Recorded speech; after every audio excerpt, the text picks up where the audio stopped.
El ex ministro de Gobierno, Francisco Jiménez. Francisco, un gusto tenerte en estos micrófonos. Parece que el mamotreto se desmorona. Cada vez hay más legisladores que se niegan a acusar al presidente de delitos que no ha cometido. Juan Javier, buenos días. Buenos días, Andrés. Buenos días, Esteban. Un gusto poder venir a compartir con ustedes. Era una visita que estaba pendiente desde hace tiempo, pero bueno, finalmente ya estoy por acá. Yo creo que era crónica de una, ¿cómo puedo decirlo?, de una desafiliación o de un desvinculamiento anunciado. Al final, las verdades se abren paso, poco a poco, y yo creo que las cosas que no están bien cimentadas y que tienen unas bases pobres, o mejor dicho, no tienen ningún tipo de bases, pues se van cayendo solitas, porque los seres humanos lo que tienden primero, y esto lo dijo Rousseau hace mucho tiempo, es a defender su parcela. Entonces, ante un hecho tan flagrante como inventado, como es el tema de este pseudo juicio o impugnación política al presidente, pues los asambleístas iban a tener el reflejo normal de defender su parcela, de defender su espacio. Es un poco absurdo intentar caotizar el sistema político y entrar en un proceso en el que no se sabe bien cuáles serán los resultados, si es que además lo está cimentando sobre bases que no existen. Yo creo que dentro de eso, pues, esta combinación de intereses individuales y de sensatez llegada al final del camino le termina haciendo bien al Ecuador, da un poco de respiro, pero está claro que esto, pues, no hay como confiarse en nada. Pero ahora, Pancho, aquí veo, me están enviando un poco de mensajes, veo que son oyentes que no están de acuerdo a nuestros planteamientos, a lo que estamos conversando en esta mesa de diálogo. Y dicen, no, lo que está pasando es que el gobierno ya pasó el hombre del maletín por la asamblea. Bueno, siempre va a haber actores interesados que digan eso, ¿no? Una de esas es Mónica Palacio, me están enviando lo que acaba de decir la asambleísta Palacio. Pero que de algo de pruebas, o que al menos tome una foto, o que diga algo, pero este país no puede ser el país de las afirmaciones irresponsables. Yo sostengo que uno de los grandes daños que se le ha hecho al sistema institucional político es que hoy prácticamente aquí, bueno, somos 3 abogados, nos podríamos... Casi 4, que llaman Javier. Casi 4. Javier es casi abogado, se gradúa. Yo no sé más con este panel y ya me gradué. Yo no sé si se han puesto a pensar, pero en materia política casi que hemos asistido desde el 2011 prácticamente a la inversión de la carga de la prueba. Es decir, que primero se acredita la culpabilidad y luego ves cómo pruebas tu inocencia. Porque los procesos jurídicos que uno ha revisado sistemáticamente en los diferentes espacios que tienen carga política, se empieza por un allanamiento, por acciones de hecho. Es un poco extraño decirlas así, porque al fin y al cabo es la Administración de Justicia la que tiene la potestad para intervenir, pero luego en muchos de los casos vemos cómo esa investigación se va debilitando, cuando en realidad los casos no pueden construirse, menos aún los penales, desde el ataque primero y la investigación después. Uno de los grandes secretos del sistema anglosajón es que al construir el sistema de precedentes jurisprudencial, pues ellos edificaron una forma de entender los conflictos en la sociedad desde la investigación primero, el procesamiento, y luego pues van edificando todo ese sistema de precedentes. Claro, eso hace que los procesos tomen mucho tiempo y que finalmente los culpables o los imputados o los sospechosos pues vayan y se pierdan por allí, pero esa ya es harina de otro costal. Lo que ha sucedido ahora en el Ecuador es que a mí me parece que somos un país mucho más inseguro desde el punto de vista jurídico, justamente por estas causas, por esa penetración exacerbada de la política y esta especie de locura frenética en la que muchos actores políticos han incursionado de acusar a diestra y siniestra y levantar una serie de falsos con un nivel de beligerancia increíble dentro del sistema que luego termina derivando en algunas acciones judiciales que luego no terminan quedando en nada. Pero claro, el daño ya está hecho. Sí, y realmente lo que dice la asamblea, casi todo lo que dice la asambleísta Palacios son disparates. Realmente cada vez que pone cosas en Twitter yo he tendido a contestarle, desmintiendo desmintiendo lo que dice, y ya ha optado por bloquearme porque ya no, creo que no soporta que le conteste. En fin, tenemos aquí el libro Los diálogos, el camino del encuentro, un libro que nos ha obsequiado pues Francisco, ex ministro de Gobierno, y creo que ministro de Gobierno en una de las situaciones más difíciles que vivió el país en los últimos años, luego de las protestas de junio, ¿no? Ajá, correcto. Junio, en donde se alcanzaron 200, ¿cuántos acuerdos? 218. 218 acuerdos con las comunidades indígenas y los pueblos. Y 44 desacuerdos, hay que decir, porque no todo fue coser y cantar. Okay. 44 desacuerdos. Te hago una pregunta. Leonidas Issa, yo creo que Leonidas Issa está también pescando a río revuelto en esta situación que vive el país actualmente y no han plegado hacia él las comunidades en este momento, creo, porque anunció un paro para el 18 de febrero y no se concretó. Luego anunció un paro también que coincidía con el Día de la Mujer el día de ayer y no se concretó, y me parece que acabo de escuchar una noticia en donde ya ha suspendido definitivamente las movilizaciones. Entonces, Leonidas Issa, ¿estuvo conforme con estos acuerdos llegados entre ustedes o él tiene otra agenda y le da igual? Salió en la foto firmándolos, ahí está. En la foto frontal, la de la portada, es el día, déjame ver si... Sí, aquí está. Sí, ese no es, por si acaso, ese no es el día en que se firme el acta por la paz, porque el fondo no es ese es el día en que se firman los acuerdos. Okay. Que fue en el auditorio, por lo tanto, nadie firma con una pistola en la cabeza. Y él dice, ¿no? Pero él dice ahora que no ha cumplido nada. Claro, te pregunto, ¿cuál ha sido el seguimiento? Tú llegaste a estos acuerdos y ¿cuál ha sido el seguimiento que el gobierno le ha dado? Porque me parece que Henry Cucalón actualmente dice que sí se están cumpliendo y que están implementándolos. Es que esto no se trata de una palabra contra la otra. Esto va mucho más allá. Cuando fueron los 18 días de junio que asolaron al país, básicamente desde el 13 de junio hasta el 30, que finalmente se terminó suscribiendo el Acta por la Paz, eso dio paso a una nueva metodología, a un nuevo esquema de trabajo. Después de que se firmó el Acta por la Paz, uno de los compromisos que hubo allí, que está ahí también glosado en la primera parte del documento, era justamente el inicio de las mesas de diálogos que tendrían lugar por 90 días. Mucha gente dijo que eso no iba a funcionar, que mejor era no hacerlas, que se les iba a entregar todo a los indígenas, que era un ejercicio inútil, pero la realidad es que no fue nada de eso de lo que dijeron.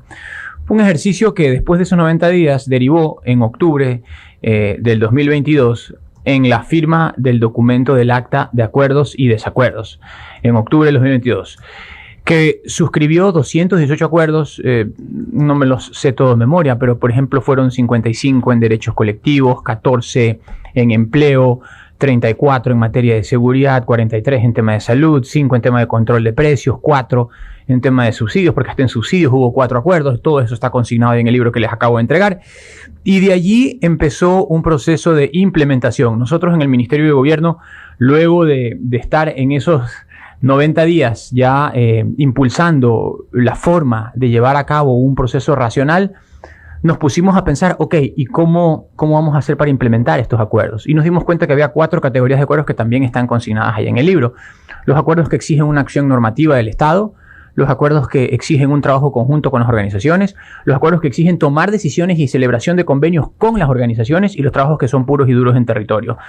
Y establecimos una metodología que se implementó al día siguiente de la firma del documento constatando los acuerdos, y se la empezó a implementar con un equipo designado para eso, que más o menos eran unas 6-7 personas, con semaforización, con metodología de seguimiento, con determinación de avances, con identificación de rezagos, con identificación de problemas con otras instituciones, en fin, una cuestión bien completa, ¿no? Y bien seria, porque al final del día, así como los abogados decimos que el papel aguanta todo, sobre todo para los malos abogados, en política también se dice que el micrófono aguanta todo, sobre todo para los malos políticos. Y cualquiera puede venir a decir tal o cual cosa, y lo lamentable sea que haya gente que en su momento pueda creer esas cosas. Pero aquí ha habido, y hay todavía, ahí está de hecho en la parte de ahí donde dice la fase 4, hay todavía un proceso de seguimiento y de implementación que tiene toda una correlación en función del trabajo que se ha hecho, y que hoy por hoy, según el último reporte que ha hecho el viceministro Kubi, está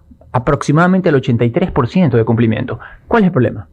El problema es el tema minero. Yo tengo que decirlo, porque allí las organizaciones sociales tienen una cosmovisión, por decirlo así, o una visión que se aleja de la visión del gobierno. Entonces, ¿cuál fue el acuerdo en el que se quedó en materia minera?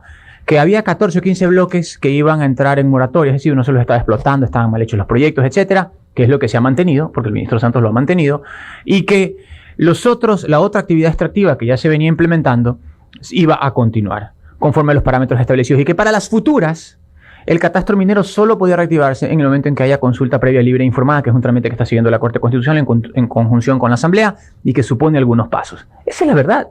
Y eso es lo que ha pasado. El gobierno no se ha desviado de eso que fue acordado en la mesa de energía. Pero también está el otro lado, que es la minería ilegal. En la minería ilegal confluyen una serie de actores irregulares inclusive con dinero del narcotráfico, inclusive con acciones en zonas de frontera que son terribles, que también son un problema grave para el Estado. Grave, porque allí, por ejemplo, encuentra su nicho el narcotráfico para invertir una serie de dineros que son dineros ilegales, dineros ilícitos. Entonces, es alrededor del tema minero que se ha centrado la discusión. Y a partir de allí se ha pretendido decir que los acuerdos no se están cumpliendo. Pero lo uno no puede contaminar lo otro, porque la realidad es que los acuerdos, por ejemplo, en materia de finanzas públicas con la CONAFIPS, que es el Consejo Nacional de Finanzas Populares, aproximadamente ese es el nombre, se han asignado más de 250 millones de dólares a las diferentes comunidades y a las diferentes asociaciones, sobre todo. En materia de educación intercultural, no solo se ha duplicado el presupuesto, sino que se ha incluido un montón de gente. La pregunta es, aquí no solo está Leonidas Giza, sino hay varias personas que representan a las comunidades, como estoy viendo, y tú te das la mano con muchas, salen algunos llegando a acuerdos, efectivamente. La pregunta es, ¿esas personas, esos dirigentes, están en la misma línea de ISA o no? Porque yo entendería que no, al ver que no han plegado al paro que se ha anunciado ahora por el juicio político. O sea, entendería que no. Entendería que ellos están expectantes o están todavía cumpliendo este acuerdo de la paz y que no deberían caotizar el país nuevamente. De hecho, escuché el día de ayer que la FENOCIN es la de Gary Espinosa. Sí, que la FENOCIN sigue hablando con el gobierno. O sea, la FENOCIN no está ahora en franca oposición al gobierno, está simplemente tratando de implementar esto de aquí. Así es. De hecho, 3 organizaciones son las que participaron de la firma de los acuerdos. Hubo una cuarta que no firmó, pero que tiene una importancia estratégica para mantener la paz en el país, que es la CONFENALLE, que es la que trabaja, por ejemplo, en todos los temas de la Amazonía. Porque ellos no... Pero estuvo. Sí, estuvo, participaron. Yo tuve algunas conversaciones con ellos. Estaban de acuerdo con el texto de los acuerdos, están tranquilos. La FEINE tampoco ha plegado al discurso de la CONAIE, porque está de acuerdo con la manera en que se han venido llevando a cabo las negociaciones y los acuerdos. La FENOCIN está un poco dividida porque ha tenido pues sus encontronazos entre sus diferentes líderes, pero... Sí, han querido creo que destituirlo destituirlo a Gary, después regresó el otro, Hatari, con quien también tuvimos la oportunidad de hablar. Tienen sus problemas internos allí, pero básicamente no hay una posición unificada de los movimientos indígenas y de las organizaciones sociales alrededor de esta cuestión. Francisco, yo creo que el tiempo un poco está reivindicando tu actuación en este sentido, porque mucha gente, como tú comenzaste diciendo, estaba en desacuerdo en sentarse en una mesa con las organizaciones sociales. Ahora estamos viendo que, a pesar de que políticamente el país está convulsionado, yo creo que el país no está convulsionado en la calle. Políticamente, es decir, las organizaciones políticas, la asamblea, etcétera, está convulsionado. Creo que la calle no ha plegado a esa convulsión y la calle no ha plegado a esa convulsión, creo que en gran parte por estos acuerdos que el gobierno llegó y por la paz y porque se siguen implementando, ¿no? Y porque estas organizaciones tienen interés de que esto se implemente. Voltaire decía que a las personas de razón, los primeros que lo critican son los fanáticos. y en realidad eso es un poco lo que pasa a veces en nuestro sistema político, ¿no? Los fanáticos, que hay muchos, yo tuve que soportar inclusive algunos editorialistas que todo el tiempo estaban diciendo, los mismos que después decían al nuevo ministro de gobierno que se siente con los indígenas a dialogar, me decían a mí que por qué yo me sentaba con ellos a dialogar. Los mismos, tengo hasta el mismo autor con el mismo artículo en el que me decía a mí, ¿por qué se sienta a dialogar? Le va a entregar todo en bandeja, no se siente, ahí se hay que tratarlo de otra forma, y al día siguiente que está el otro ministro, diga, oiga, vale la pena que se siente con el señor Isa a dialogar. Entonces son cosas que a mí me resultan a veces un poco hasta risibles, a veces incomprensibles, pero la realidad es que los acuerdos han funcionado. La realidad es que los acuerdos han funcionado, porque primero se ha venido implementando un porcentaje importante. No es perfecto. ¿Han o no han funcionado? Sí han funcionado. No, la realidad es que han funcionado. Tal vez me expliqué mal. Pero sí han funcionado. Indiscutiblemente han funcionado. Pero ojalá darle un respiro al gobierno. Esto lo controlas tú, ¿no? Porque esa es la otra, que cuando digo alguna cosa puntual sobre un tema, me sacan de contexto, le ponen letritas y dicen, Jiménez se pronuncia sobre esto y se arma todo un show en Twitter, ¿no? No. Entonces quiero ser enfático en que sí han funcionado los acuerdos. Sí han funcionado. Sí han funcionado. Ojo al que esté editando. Ojo al que esté editando. Y lo digo porque si revisamos los resultados, es la primera vez que se sigue un proceso de estas características, con organizaciones sociales sentadas con el poder público, con 37 instituciones que estuvieron participando en las mesas, con 20 ministros de los cuales 10 lideraron mesas, ahí están todos consignados en cada una de las mesas, con acuerdos y desacuerdos, es decir, un ejercicio franco, transparente y sobre todo dirigido a construir paz en el país, porque este no es un beneficio necesariamente para el gobierno, tal vez para el gobierno dentro de la coyuntura, pero muy probablemente al día de hoy no estuviéramos hablando de este escenario donde hay opiniones al menos divididas en un país donde es tan fácil llegar a consolidaciones que atenten contra la democracia, porque los actores políticos se unen con facilidad o se han unido con facilidad en el pasado para atentar contra la democracia, pero al día de hoy al menos estamos debatiendo el tema. No, y ahora es fácil. Y eso es justamente lo que te quería preguntar. Estamos dialogando con Francisco Jiménez, exministro de Gobierno. Pancho, justamente eso era lo que decíamos al inicio del programa. ¿Qué lectura, tú que has sido asambleísta y fuiste, o sea, has estado en los dos lados y por lo tanto tu experiencia vale mucho al respecto? ¿Cómo se puede justificar desde lo político? Porque no tiene otra explicación, porque desde el punto de vista jurídico es impresentable. ¿Cómo pueden haber actores políticos que denostaron del informe y que hoy dicen que es una mamarrachada, que es una falta de respeto a la inteligencia, pero votaron a favor? O sea, ¿cómo puedes tú ser político, decir que algo está mal, pero consignar tu voto a favor? O sea, yo sé que esto tiene una explicación desde la política, ¿no? Pero estamos viendo que UNES todavía no consigue las firmas, que todavía no tienen el alegato, que ya los socialcristianos se están abriendo, que Pachacuti y Izquierda Democrática también dicen que no van a firmar nada, y que lo que pasó, que ya, o sea, hicimos política, votamos por el informe, pero ya cuando las papas queman, te abres. ¿Eso qué explicación tiene desde tu experiencia, desde tu visión? Porque es casi incomprensible lo que ha sucedido. Es casi... ¿Tú te viste la película Shakespeare enamorado? Sí, claro, por supuesto. Cada vez que tenían un problema y no sabían cómo lo iban a resolver, se paraba uno y decía... Esto es un misterio. Claro, de acuerdo.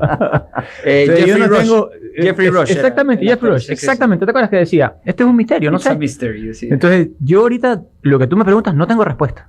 Yo no tengo respuesta. Es un misterio. Porque si alguien suscribe un documento, entiendo es porque está de acuerdo, al menos con sus parámetros básicos. Al menos con sus parámetros básicos. Ok, nunca, sobre todo en un documento de 221 páginas, me parece, vas a estar de acuerdo con el 100% de lo que dice ahí. Eso es imposible. Es como estar de acuerdo con tu esposa en todo. Eso es imposible. Pero al menos en lo básico, sí.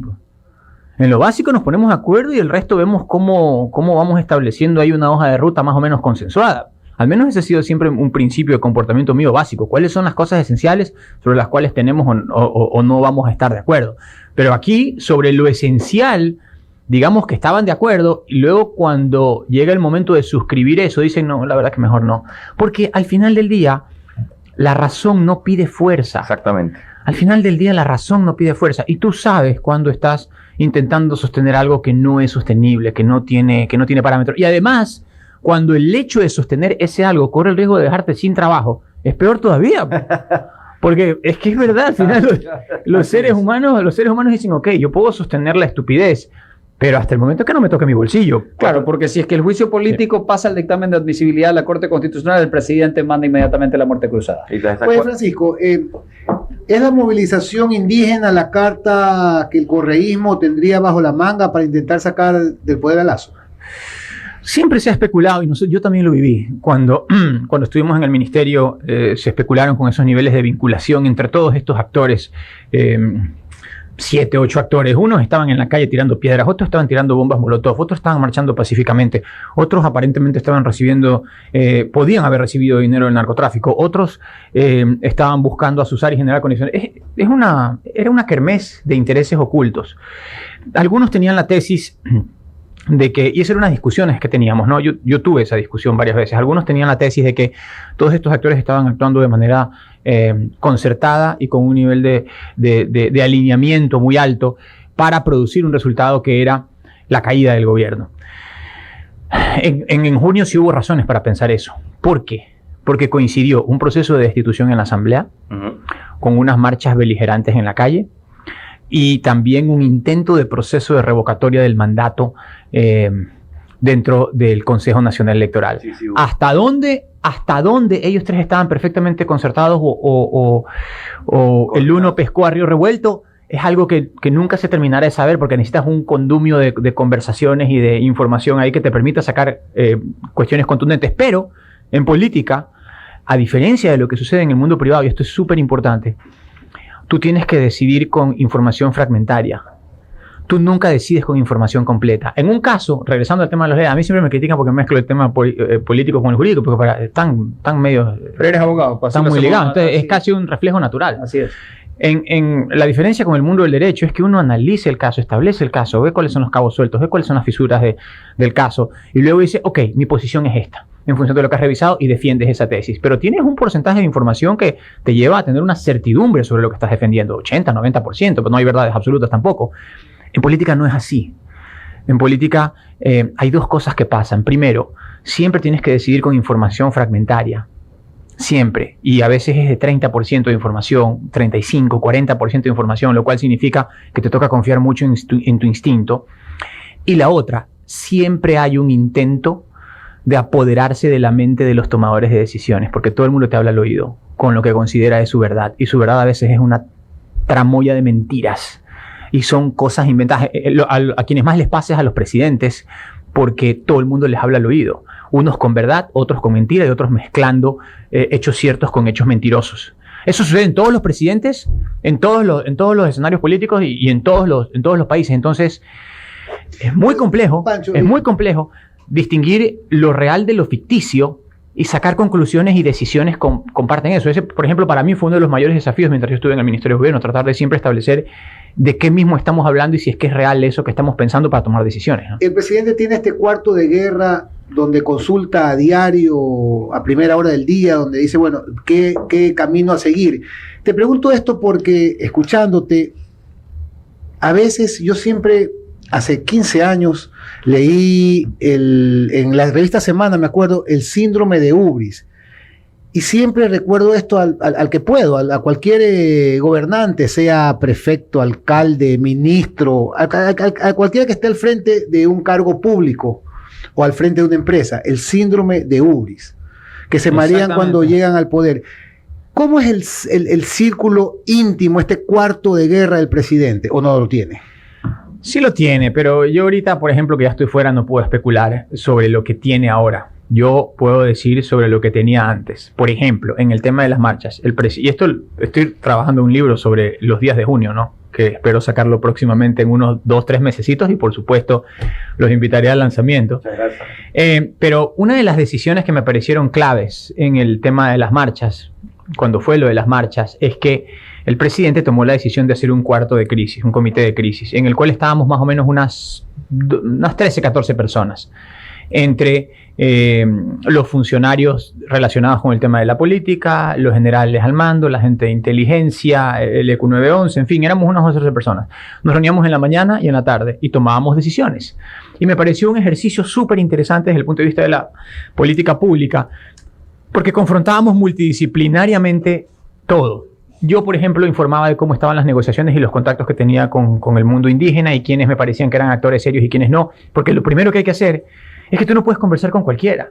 Tú primero tienes que validar la fuente para saber si la fuente tiene impacto sobre las personas a las cuales vas a negociar, sobre las cuales necesitas obtener algo. O dice representar. O dice representar. Entonces teníamos mucho advenedizo que venía a decir, oye, por si acaso, yo le doy la teta a Isa en la noche, ¿no? Y lo pongo a dormir y le cuento un cuento de cuna, ¿no? Y venían con esos cuentos y yo, o sea, teníamos que pensar y decir, bueno, este nos estará metiendo cuento. El 99% eran cuenteros. 99% eran cuenteros, pero había unos cuantos, sobre todo una embajada que sí se metió de cabeza en el tema. Hoy por hoy ya puedo decirlo, la embajada de España fue fundamental en el proceso de pacificación del país. La embajada de España fue fundamental. Mira, pero solo para concluir la idea, nosotros nos reuníamos de mañana en la tarde y confrontábamos en una mesa de discusión todo lo que estaba sucediendo desde el punto de vista estratégico, político, decisional, de negociaciones, jurídico, e íbamos tomando decisiones. Y creo que funcionó muy bien, de hecho. Entonces, si tú te refieres a un cuarto de guerra, yo creo que ese fue... A veces los comités de crisis aparecen en los momentos de crisis, pero hay siempre una semilla y una espora que queda, que es la que siempre se reunía y seguramente se reúne hoy con el presidente, con nuevos actores, con el cual él toma decisiones. Ahora, me pregunta Mafer Egas desde Miami, ¿cuánto incidirían los intereses del narcotráfico en los intentos de desestabilización del gobierno? Yo creo que puede haber un interés importante del narcotráfico en desestabilizar al gobierno, porque si el gobierno los ha combatido, si el gobierno ha afectado sus intereses. Si el gobierno ha logrado un nivel de incautación que supera largamente a los intentos de otros gobiernos anteriores, entonces está claro que a lo mejor no será el gobierno bien visto por estos intereses. Tengo una última inquietud. Fuiste asambleísta de Creo antes de ser ministro.